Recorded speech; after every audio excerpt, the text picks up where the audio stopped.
नमस्कार दोस्तों, आप सभी का स्वागत है। आपके अपने YouTube चैनल मानव जीवन में दोस्तों, लाइफ में सभी आगे बढ़ना चाहते हैं और लाइफ में आगे बढ़ने के लिए हमें रोज ही कुछ नया सीखना चाहिए और आगे बढ़ना चाहिए। तो चलिए आज की प्रस्तुति शुरू करते हैं। श्री शिवाय नमस्तुभ्यम। हर हर महादेव। दोस्तों, आप सभी लोग जानते हैं कि 29 जुलाई 2024 को पड़ रहा है श्रावण माह का दूसरा सोमवार। दोस्तों, यह जो सोमवार है श्रावण महीने में पड़ने वाला सबसे बड़ा सोमवार है, क्योंकि यह श्रावण महीने में पड़ रहा है, जिसका बहुत ही बड़ा और विशेष महत्व होता है। और ऐसा दिन पूरे साल में सिर्फ एक ही बार आता है। और दोस्तों, आप सभी लोग जानते हो कि सोमवार का अगर सबसे बड़ा कोई उपाय है तो वो 108 चावल के दाने वाला उपाय है। तो दोस्तों, इस श्रावण माह के दूसरे सोमवार के दिन आप लोगों को इस 108 चावल के दाने वाले उपाय को जरूर करना है। बहुत सारे लोग होंगे जिन लोगों ने इस उपाय को न किया हो, मतलब पूरा साल निकल गया और उन्होंने किसी भी दिन इस 108 चावल के दाने वाले उपाय को न किया हो। पर दोस्तों, आपके पास एक आखिरी मौका बचा हुआ है, जो कि 29 जुलाई के दिन। तो इस दिन आप लोगों को इस वाले उपाय को जरूर कर लेना है। भले ही आपने पूरे साल भर अभी तक इस उपाय को न किया हो, पर अगर आपने इस श्रावण महीने के सोमवार के दिन अगर इस वाले उपाय को कर लिया तो आपको इस उपाय को करने का वो फल मिलेगा जिसकी आपने कभी कल्पना भी नहीं करी होगी। इसीलिए आप लोग इस वाले उपाय को एक बार जरूर कर लेना, ताकि आप लोगों के हाथ से यह मौका न जा सके और आपको इस उपाय को करने का फल मिल सके। दोस्तों, यह उपाय पंडित जी ने अपनी अभी की ही शिव महापुराण की कथा में बताया है, जिस उपाय को आज हम आपको बहुत अच्छे से समझाने वाले हैं। इस वीडियो को देखने के बाद इस उपाय को समझने के लिए आपको कोई और वीडियो को देखने की जरूरत नहीं पड़ेगी। तो चलिए दोस्तों, उपाय को शुरू करते हैं। देखिए, यह श्रावण महीने के सोमवार के दिन यह इतना खास होता है, इतना महत्वपूर्ण होता है। देखा है कभी कभी बड़े बड़े पूजा पाठ अनुष्ठान से जो मनोकामना पूर्ण नहीं होते, वो श्रावण महीने के दिन एक छोटे से उपाय करने से ही आपकी मनोकामना पूर्ण हो जाती है। और बहुत सारे लोगों ने इस उपाय को किया भी है और उनको इस उपाय को करने का फल भी जरूर मिला है। अगर आप लोग भी इस उपाय को करना चाहते हैं तो आप इस उपाय को पहले अच्छे से समझ लेना, सुन लेना, उसके बाद करना। आपको इस उपाय का फल जरूर मिलेगा और इस उपाय को कर लेने से आपके घर में चाहे किसी भी प्रकार की दुख और समस्या क्यों न चल रही हो, आपको उसका कारण भी नहीं पता है कि भाई यह समस्या किस कारण से चल रही है। उसका कुछ भी कारण हो सकता है, जैसे पितृ दोष हो सकता है या किसी भी तरह का मंगल दोष भी हो सकता है। तो इस दिन आप लोगों को यह वाला उपाय कर लेना है। यह एक ऐसा उपाय है जिस उपाय को अगर किसी विशेष दिन पर किया जाए तो भाई उस विशेष दिन का जो है वह तो हमें मिलता ही मिलता है, पर हमने उस दिन पर इस उपाय को किया है तो हमें उससे भी बड़ा फल मिलता है और फल बहुत जल्दी मिलता है, क्योंकि आप इस उपाय को बहुत ही बड़े और विशेष दिन पर कर रहे हो। तो चलिए अब उपाय के बारे में बात करते हैं, लेकिन उससे पहले आप लोगों को यह जानना आवश्यक है कि आखिर यह उपाय किस समय करना है, किसको करना है और कैसे करना है। तो चलिए हम आगे आपको वीडियो में एक एक करके बता देते हैं। लेकिन उससे पहले अगर आप लोग हमारे चैनल पर नए हैं तो हमारे चैनल को सब्सक्राइब कर लेना और इस वीडियो को लाइक करके कमेंट बॉक्स में श्री शिवाय नमस्तुभ्यम ओम नम शिवाय जरूर टाइप कर देना। तो दोस्तों, इस 108 चावल के दाने वाले उपाय को हमें इस सोमवार के दिन कैसे करना है, किसको करना है, किस समय करना है और कहां पर करना है, ये सारे सवालों के जवाब आपको इस वीडियो में मिल जाएंगे। और जो ये वीडियो देखेगा भाई, उसको 108 चावल के दाने वाला उपाय जरूर करना चाहिए, क्योंकि इस दिन एक चावल के दाने का भी बहुत ही बड़ा और विशेष महत्व होता है। और जब बात आ जाए 108 चावल के दाने की, तो यह सोने पे सुहागा वाली बात हो जाती है और ये एक बहुत ही बड़ा उपाय हो जाता है इस श्रावण सोमवार का। तो अब दोस्तों, इस 108 चावल के दाने वाले उपाय को आखिर करना किसको है, सबसे पहले हम लोग वो बात जान लेते हैं। तो देखो, घर की जो बड़ी माताएं बहनें होती हैं, उन माताओं बहनों में से कोई भी एक बड़ी माता बहन इस वाले उपाय को कर सकती है। और दोस्तों, अगर आप चाहें तो अपने घर में से सभी सदस्यों को भी इस उपाय को करवा सकते हैं। अगर किसी व्यक्ति की खुद की कोई मनोकामना है, खुद की कोई दुख और परेशानी है जो कि वह अपने लिए ही करना चाहता है, इस वाले उपाय को तो वह खुद अपने लिए भी कर सकता है। बाकी अगर कोई घर में से ऐसा है जो कि अपने पूरे घर परिवार की सुख और शांति के लिए ये वाला उपाय करना चाहता है, तो भाई वह भी कर सकता है। उसमें भी कोई दिक्कत वाली बात नहीं है। कहने का मतलब ये है कि इस उपाय को हर एक सदस्य भी कर सकता है और पूरे घर परिवार के सदस्य के लिए घर की बड़ी माताओं बहनों में से कोई एक माता बहन भी कर सकती है। माताएं बहनें अगर घर में उपस्थित न हो या वो यह वाला उपाय न कर पा रही हो, तो फिर घर का कोई बड्ढा सदस्य भी इस 108 चावल के दाने वाले उपाय को कर सकता है, चाहे फिर वह पुरुष ही क्यों ना हो। उसमें कोई भी दिक्कत वाली बात नहीं है। अब दोस्तों, इस 108 चावल के दाने वाले उपाय को हमें करना कहां पर है? हमें इसे शिव जी के मंदिर में जाकर करना है। बहुत सारे लोग प्रश्न करते हैं, हर एक उपाय को करते समय क्या हम इस उपाय को घर पर कर सकते हैं? तो इस वाले उपाय को आप घर पर नहीं कर सकते हो। इस वाले उपाय को करने के लिए आपको शिव जी के मंदिर ही जाना पड़ेगा।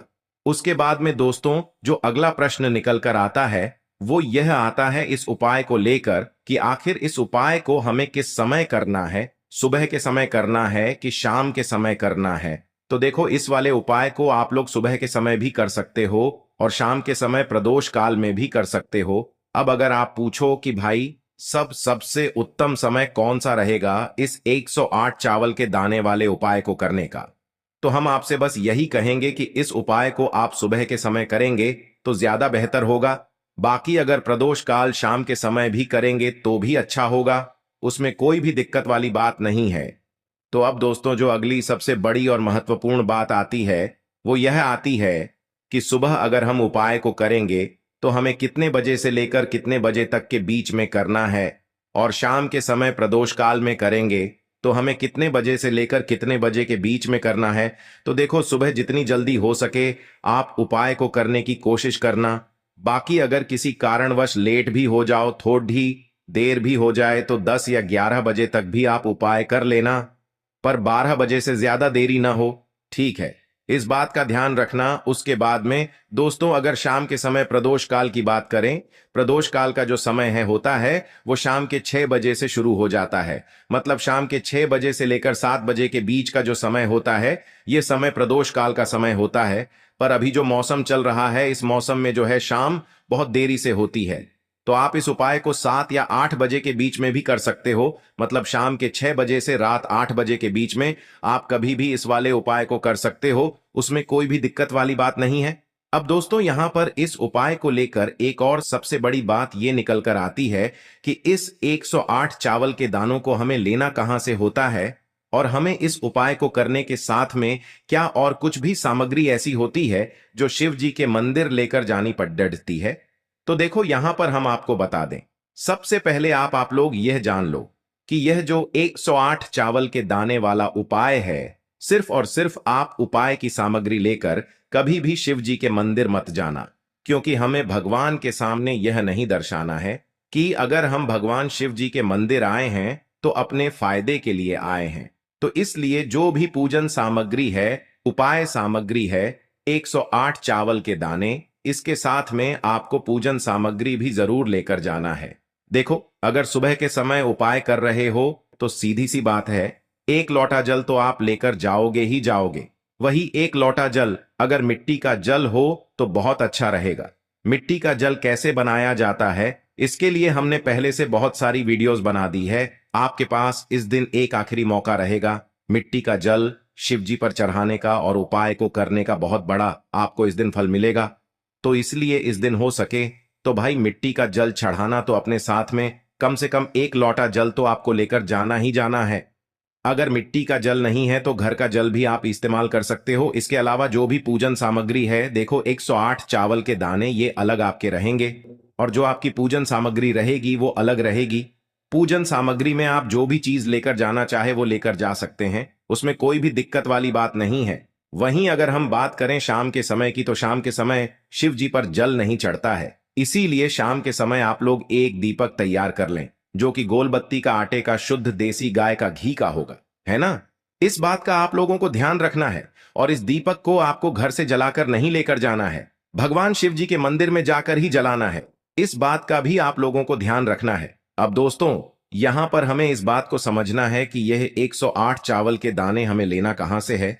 क्या हमें दुकान से लेकर आना है, या हमें अपने घर से लेना है, या कहां से लेकर आना है और कौन से चावल लेना है, क्योंकि चावल भी बहुत प्रकार के होते हैं। तो देखो, इन सभी सवालों के जवाब आप लोग एक बात में सुन लो कि भाई ये जो उपाय है, इस उपाय में आपको ये नहीं देखना है कि भाई कौन से चावल है कौन से चावल नहीं है। बस जो भी चावल ले रहे हो वो चावल का दाना सबूत होना चाहिए, मतलब साबुत होना चाहिए, टूटा हुआ नहीं होना चाहिए, कटा पिटा नहीं होना चाहिए। ये बात आपको ध्यान रखना है। बाकी आपका चावल बासमती हो या सादा चावल हो या कोई सा भी चावल हो, उसमें कोई भी दिक्कत वाली बात नहीं है। तो सीधी सी बात है कि आपके घर के रसोई घर में जहां पर आप भोजन बनाते हो, वहां पर जो भी चावल आपके उपस्थित हो, उन चावलों में से अपनी एक कटोरी भर लेना, या एक मुट्ठी चावल अष्टमी के अलग दिन से का निकाल प्रदोष कर काल रख लेना। में जो भी क्योंकि हम व्यक्ति 108 चावल भगवान शिव जी के मंदिर में लेने वाले हैं, उसके हमें ये चावल के दाने गिनकर परेशानियां भी दूर होती हैं। इस बात का आप लोगों को ध्यान रखना है। तो अपने उस चावल की कटोरी में से या चावल में से 108 ऐसे चावल के दाने आप लोग निकाल लो जो कि टूटे हुए न हो, कटे पिटे न हो, जिनमें कोई दाग न लगा हुआ हो, है ना। अच्छे साबुत चावल के दाने 108 दाने आप लोग निकाल कर रख लो, और इन्हें किसी भी एक कागज की पुड़िया में या किसी एक छोटी सी कटोरी में आप लोग रख लो, ताकि यह सुरक्षित रहे, आपके एक भी चावल का दाना इधर उधर न हो और आपका उपाय भी पूरा अच्छे से हो जाए।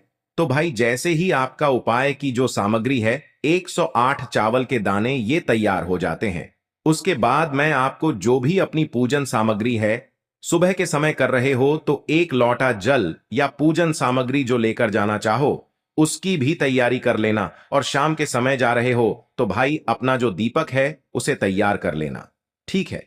और उपाय को करते समय शुद्धता का विशेष रूप से ध्यान रखना, ठीक है। सुबह सुबह स्नान करने के बाद ही उपाय को करने की आप लोग तैयारी करना। उसके बाद अगर शाम के समय की बात करें तो शाम के समय आपको स्नान करने की जरूरत नहीं है, पर शुद्धता का ध्यान रखना है। आपको स्नान तो नहीं करेंगे, आप हाथ मुंह धोकर भी इस वाले उपाय को शाम के समय प्रदोष काल में कर सकते हैं। इसमें कोई दिक्कत वाली बात नहीं है। तो आप अपने उपाय की पूरी सामग्री तैयार करके आपके पास ही में जो आपका शिव मंदिर हो वहां पर पहुंच जाइए। सबसे पहले शिव मंदिर में जाकर आज के लिए लोगों बस को इतना उपाय ही नहीं इस वीडियो करना में है। दी गई जानकारी। पहले भगवान अगर के आपको दर्शन अच्छी करना लगी हो है, तो प्लीज भगवान से हमारे चैनल आशीर्वाद मानव प्राप्त जीवन को करना है। सब्सक्राइब करें, लाइक फिर करें, शिव जी की और हमारे शिवलिंग के वीडियो पास में में अंत आना तक है। बने रहने के लिए शिवलिंग के धन्यवाद। पास में आने के बाद आप जो पूजन सामग्री लेकर आए हुए हैं, जैसे कि सुबह गए हुए होंगे, तो एक लोटा जल और जो भी पूजन सामग्री लेकर आए हैं आप उनसे भगवान शिव जी की पूजन कीजिए। सबसे पहले तो एक लोटा जल ही चढ़ेगा, उसके बाद में आपकी पूजन सामग्री चढ़ेगी। उसके बाद में अगर दोस्तों शाम के समय अगर आप इस उपाय को कर रहे हो तो अपने साथ में कम से कम एक जो दीपक है गोल बाती का, जो आप अपने साथ में लेकर गए हो, उस दीपक को मंदिर में जाकर अपनी माचिस से जलाना है और उस दीपक को शिवलिंग के पास में रखना है, ठीक है। इस दीपक को रखने के बाद ही आप लोगों को अपना ये वाला उपाय शुरू करना है, और दीपक को ज्यादा पास में मत रखना। वैसे भी गर्मी पड़ रही है, भगवान शिव जी को आंच नहीं लगनी चाहिए, है ना। तो भाई जैसे ही आपकी पूजा अर्चना हो जाती है, आप भगवान शिव जी को प्रसन्न कर लेते हैं। उसके बाद में शिवलिंग के पास ही में आप कहीं पर बैठ जाइए, सामने या आसपास जिस जगह पर आपको बैठना हो वहां पर बैठ जाइए, और अपने वह 108 चावल के दाने अपने सामने निकाल कर रख लीजिए, क्योंकि अब यहां पर उपाय को यहां पर करने की आपको तैयारी करना है। और इस तरीके से जब आप उपाय करेंगे, पूजन सामग्री करने के बाद, पूजन अर्चना करने के बाद, तो आपको उपाय का फल बहुत जल्दी और बहुत बढ़ा होकर मिलेगा। तो अपने 108 चावल के दाने अपने सामने निकाल कर रख लेना, और यह जो उपाय है यह आपकी सीधे हाथ की हथेली से होगा, इसलिए इस बात का भी विशेष रूप से ध्यान रखना है। तो सीधे हाथ की हथेली का प्रयोग करके ही आप लोग अपना इस वाले उपाय को करना। अपने सामने जो भी आपकी कागज की पुड्डियां है उसको खोल कर रख लो, या कटोरी है तो भाई उसे अपने सामने रख लो और अपने वह 108 चावल के दाने निकाल लो, ठीक है। उसके बाद में दोस्तों अब आपको क्या करना है कि शिवलिंग आपके सामने होगी, तो आपने वह 108 चावल के दाने एक एक करके आपको शिव जी के शिवलिंग के ऊपर चढ़ाना है। कहां पर चढ़ाना है? शिवलिंग के ऊपर चढ़ाना है, और कहीं पर भी नहीं चढ़ाना है, आपको अपने हथेली से तो शिवलिंग के ऊपर चढ़ाना है। भले ही फिर वो अपने आप जलाधारी पर गिर जाए, या मतलब वहीं पर गिर जाए, उसमें कोई दिक्कत वाली बात नहीं है। पर आप चढ़ाओ शिवलिंग के ऊपर ही, तो आपको क्या करना है, अपना पहला चावल का दाना उठाना है, श्री शिवाय नमस्तुभ्यम बोलना है और शिवलिंग पर चढ़ा देना है। इसी तरीके से दूसरा चावल का दाना उठा है, शिवलिंग पर चढ़ाना है और मंत्र बोल देना है, और फिर तीसरा चावल का दाना उठाना है, श्री शिवाय नमस्तुभ्यम बोलना है और चढ़ा देना है। इसी प्रकार से आपको पूरे 108 चावल के दाने एक एक करके शिव जी के शिवलिंग के ऊपर चढ़ाना है और भगवान से प्रार्थना करते जाना है। मतलब प्रार्थना तो आपको आखिरी में करना है, पर हर एक चावल के दाने को चढ़ाते समय श्री शिवाय नमस्तुभ्यम जरूर बोलना है। उसके बाद ही में यह चावल का दाना शिवलिंग के ऊपर आपको चढ़ाना है। जैसे ही आपके 108 चावल के दाने शिवलिंग के ऊपर चयारच जाते हैं, तो भाई उसके बाद में आपको क्या करना है, भगवान से अपनी मनोकामना बोलना है। मनोकामना भी कब बोलना है, जब आपका 108 चावल का दाना आपके सीधे हाथ की हथेली में हो और आप उसे चढ़ाने के लिए जा रहे हो। श्री शिवाय नमस्तुभ्यम बोलकर उस आखिरी चावल के दाने को शिवलिंग के ऊपर चढ़ा देना और भगवान से फिर अपनी वह मनोकामना बोल देना, जिस मनोकामना के लिए आप लोग अपना यह वाला उपाय कर रहे हो। जिस भी दुख और परेशानी के लिए आप लोग अपना यह वाला उपाय कर रहे हो, उसके बाद में जैसे ही आप अपनी मनोकामना बोल देते हो, आपका यह वाला उपाय पूरा हो जाता है। पर दोस्तों, उपाय को करने के बाद आप लोगों को 2 मिनट भगवान शिव जी के मंत्र का जाप जरूर करना है, और मंत्र का जाप करने के बाद भगवान से एक और बार प्रार्थना करना है अपनी मनोकामना के लिए, या अपनी जो भी दुख और परेशानी है उसके लिए। इसके बाद में आप लोग भगवान को देखकर, भगवान से प्रार्थना करके, उनसे आशीर्वाद लेकर वहां से उठ सकते हैं और अपने घर पर जा सकते हैं। बस दोस्तों, यहां पर यह वाला उपाय पूरा हो जाता है। इस तरीके से जो भी व्यक्ति छोटी छोटी चीजों का ध्यान रखते हुए इस 108 चावल के दाने वाले उपाय को करेगा, निश्चित सी बात है उसे उसकी मनोकामना जल्द ही पूर्ण होगी और जो भी दुख और परेशानी है वो भी बहुत ही जल्दी दूर होंगे। आज के लिए बस इतना ही इस वीडियो में दी गई जानकारी। अगर आपको अच्छी लगी हो तो प्लीज हमारे चैनल मानव जीवन को सब्सक्राइब करें, लाइक करें, और हमारे वीडियो में अंत तक बने रहने के लिए धन्यवाद।